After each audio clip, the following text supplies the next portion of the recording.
Hello everybody, so today I'm going to be jumping straight into my MIDI rolls, showing you some of my counterpoint, flexing a little bit. I got a request from a sub, so here we go. Very simple build up. I'm just going to let this roll. Keep in mind the melodies I'm using here. I'm using the Dixieland melody, the Confederate National Anthem, and I'm using the Union National Anthem. I'm kind of mixing them together and we're just gonna see what happens.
So you can see that's a big development. It's really the same melody. It's the Dixieland melody, but it keeps getting reiterated and it gets built up to a point.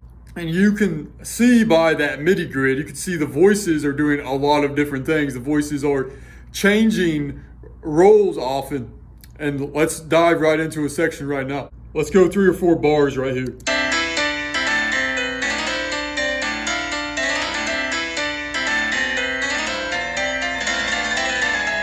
You will notice right here, this is 3-voice counterpoint. And obviously we get into more 4 and 5 voice counterpoint, so you can see there's a sense of dynamics you can have here. But here in these 3 voices, you'll notice that the middle voice is actually taking the melodic role. Listen to it.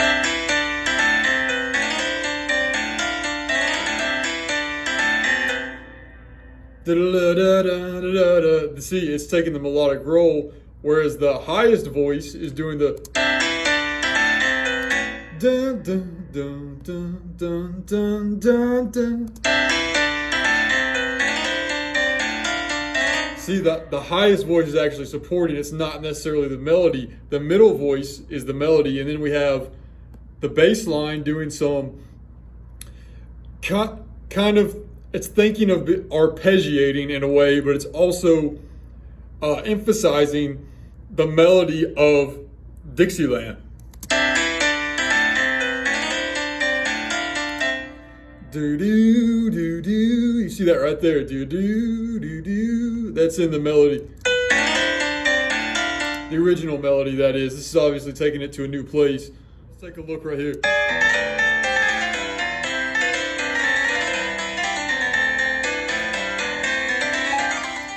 Right before we jump back into like a main theme, it's like you'll see the middle voice and the upper voice, they start both kind of having a melodic function. And whereas the bass voice, it rises and still, it does have like an arpeggiating function, but you'll see it even take some of its own melodic contours onto it. And then we add more voices building up into the next theme. Now let's play into that next theme.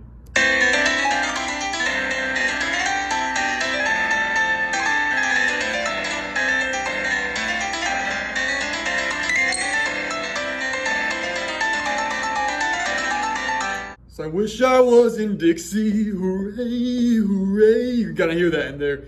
But you'll see, ignore these chords on the bottom. That's almost for my reference, so don't consider that counterpoint necessarily. But you'll see I'm doing the Dixieland melody where, again, I have the middle voice being the main melodic drive, but the top notes emphasize it.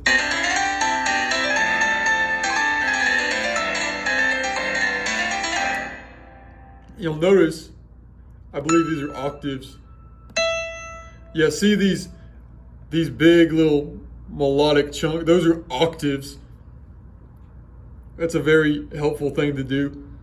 And you'll see I'm constantly re-emphasizing the dun dun dun dun dun dun.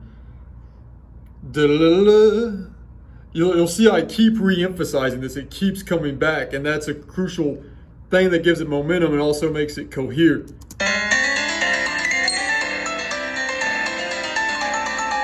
Embellishing the melody.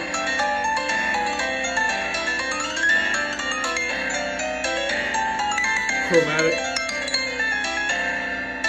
Down low. So you see there's dynamics there, and then it gets dynamics again because we have all these rising notes, and then we drop back down right here into this little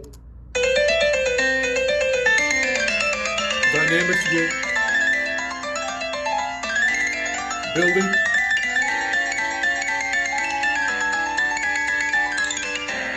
And that is not necessarily counterpoint right here, thinking where it's like, oh, different melodic lines. A lot of this is just motivic development momentum right here. So you'll notice there's a difference between explicit counterpoint, and then this right here is just building momentum, because explicit counterpoint, you'll notice there's more melodic movement and some of this stuff back here. A lot of this is each voice kind of has a melody. This little bass voice right here, melodic movement. The middle voice, melodic movement. Top voice, more supporting, but kind of melodic movement in some places. But overall, I just wanted to just do a kind of mini dive into this symphony I'm working on to show you my counterpoint process. And definitely pause the video, dive into it, because you'll find a lot of hidden gems in there. And thank you for suggesting this. Hope y'all have a good day. Do you need something?